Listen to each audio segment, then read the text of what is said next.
या देवी सर्वभूतेषु माँ लक्ष्मी रूपेण संस्था नमस्तस्यै नमस्तस्यै नमस्तस्यै नमो नमः।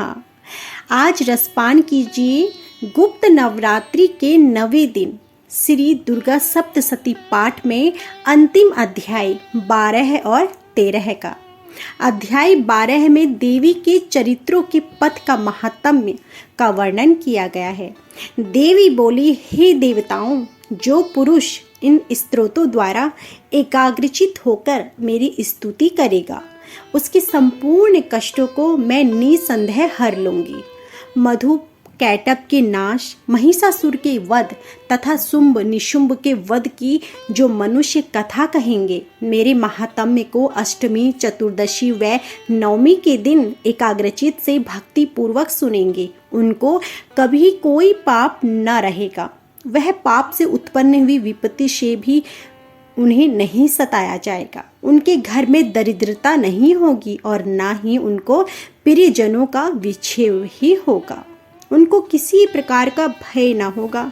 इसलिए प्रत्येक मनुष्य को भक्ति पूर्वक मेरे इस कल्याणकारक महात्म्य को सदा पढ़ना चाहिए। मेरा यह महात्म्य महामारी से उत्पन्न हुए संपूर्ण उपद्रवों को एवं 3 प्रकार के उत्पादों को शांत कर देता है। जिस घर व मंदिर में या जिस स्थान पर मेरा यह स्तोत्र विधि पूर्वक पाठ करता है, उस स्थान का मैं कभी भी त्याग नहीं करती और वहां सदा ही मेरा निवास रहता है। बलिदान, पूजा, होम तथा महोत्सवों में मेरा यह चरित्र उच्चारण करना तथा सुनना चाहिए। ऐसा हवन या पूजन मनुष्य चाहे जानकर या बिना जाने कर, मैं उसे तुरंत ग्रहण कर लेती हूँ। और शरद काल में तो प्रत्येक वर्ष जो महापूजा की जाती है, उनमें मनुष्य भक्ति पूर्वक मेरा यह महात्म्य सुनकर सब विपत्तियों से छूट जाता है और धन धान्य तथा पुत्र आदि से संपन्न हो जाता है।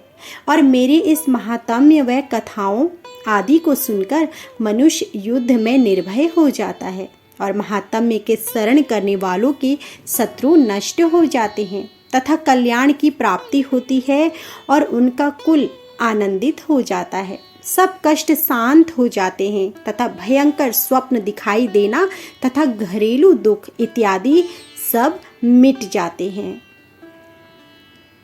मनुष्यों में फूट पड़ने पर यह भली भांति मृतता करवाने वाला है। मेरा यह महात्म्य मनुष्यों को मेरी जैसी सामर्थ्य की प्राप्ति करवाने वाला है।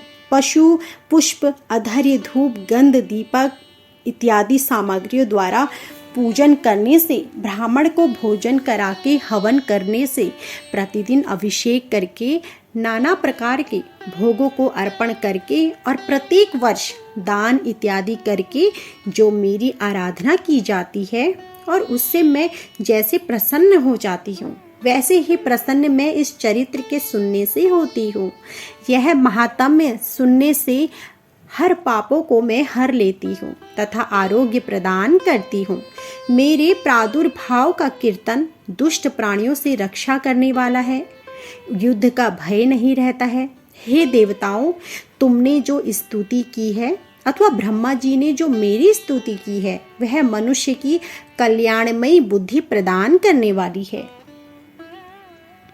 वन में सूने मार्ग में अथवा दावानल से घिर जाने पर, वन में चोरों से घिरा हुआ या शत्रुओं द्वारा पकड़ा हुआ, जंगल में सिंहों से या जंगली हाथियों द्वारा पीछा किया हुआ, राजा के क्रोध हो जाने पर या मारे जाने के भय से, समुद्र में नाव के डगमगाने पर, भयंकर युद्ध में फंसा होने पर, किसी भी प्रकार की पीड़ित घोर बाधाओं से हुआ मनुष्य अगर मेरे इस चरित्र को स्मरण करने से सभी संकटों से मुक्त हो जाता है।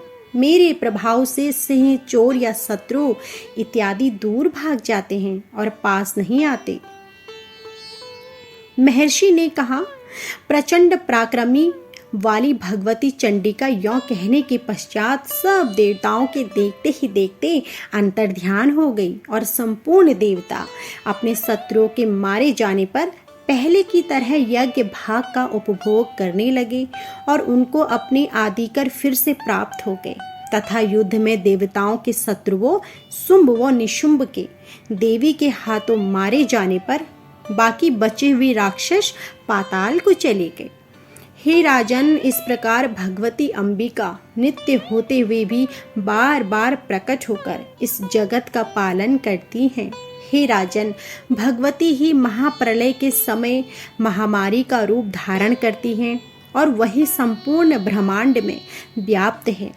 वही भगवती समय समय पर महाकाली तथा महामारी का रूप बनती हैं और स्वयं अजन्मा होती हुई भी सृष्टि के रूप में प्रकट होती हैं। वह सनातनी देवी प्राणियों का पालन करती हैं और वही मनुष्य के अभ्युदय के समय लक्ष्मी का रूप बनकर स्थित हो जाती हैं। पुष्प, धूप और गंध आदि से पूजन करके उनकी स्तुति करने से वह धन एवं पुत्र देती हैं और धर्म में शुभ बुद्धि प्रदान करती हैं। श्री दुर्गा सप्तशती पाठ में अंतिम अध्याय 13 है। अध्याय 13 में राजा सूरत और वैश्य को देवी का वरदान, इन सभी का वर्णन किया गया है। महर्षि मेघा ने कहा, हे राजन, इस प्रकार देवी के उत्तम महात्म्य का वर्णन मैंने तुमको सुनाया।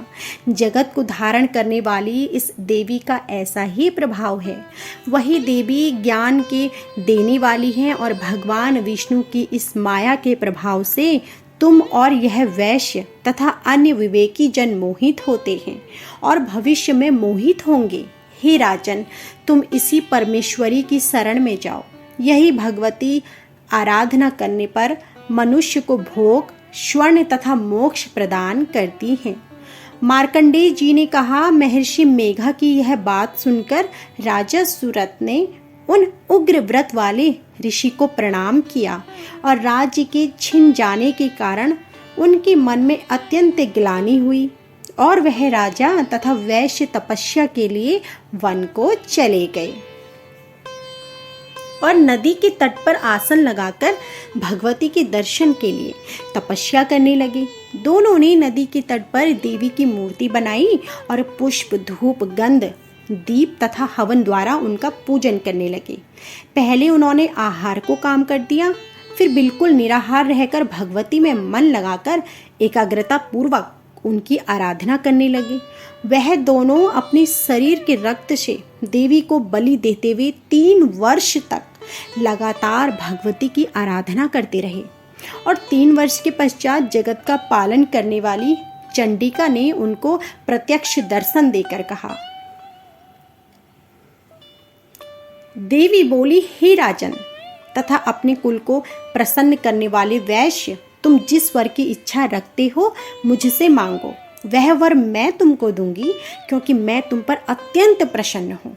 मार्कंडेय जी ने कहा, यह सुन राजा ने अगले जन्म में नष्ट न होने वाला अखंड राज्य और इस जन्म में बलपूर्वक अपने शत्रुओं को नष्ट करने के पश्चात अपना पुनः राज्य प्राप्त करने के लिए भगवती से वरदान मांगा। और वैश्य ने भी, जिसका चित्त संसार की ओर से विरुक्त हो चुका था, अतः भगवती से अपनी तथा अहंकार रूप आसक्ति को नष्ट कर देने वाले ज्ञान को देने के लिए कहा।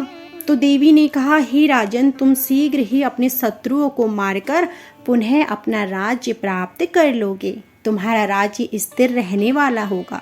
फिर मृत्यु के पश्चात आप सूर्य देव के अंश से जन्म लेकर सावर्णिक मनु के नाम से इस पृथ्वी पर ख्याति को प्राप्त होंगे। और हे वैश्य कुल में श्रेष्ठ, आपने जो मुझसे मांगा है वह मैं आपको देती हूँ। आपको मोक्ष के देने वाले ज्ञान को प्राप्ति होगी। मार्कंडेय जी कहते हैं, इस प्रकार उन दोनों को मनोवांछित वर प्रदान कर तथा उनसे अपनी स्तुति सुनकर भगवती अंतर्ध्यान हो गई और इस प्रकार क्षत्रियों में श्रेष्ठ वह राजा सूरत भगवान सूर्यदेव से जन्म लेकर इस पृथ्वी पर सावर्णिक मनु के नाम से विख्यात हुए। तो यह थी हमारी आज की संपूर्ण अध्याय। श्री दुर्गा सप्तशती पाठ में संपूर्ण अध्यायों को सुनने के लिए आप सभी का बहुत बहुत धन्यवाद। यदि आप सभी को हमारी यह अध्याय पसंद आई हो तो हमारी वीडियो को लाइक करना ना भूलें।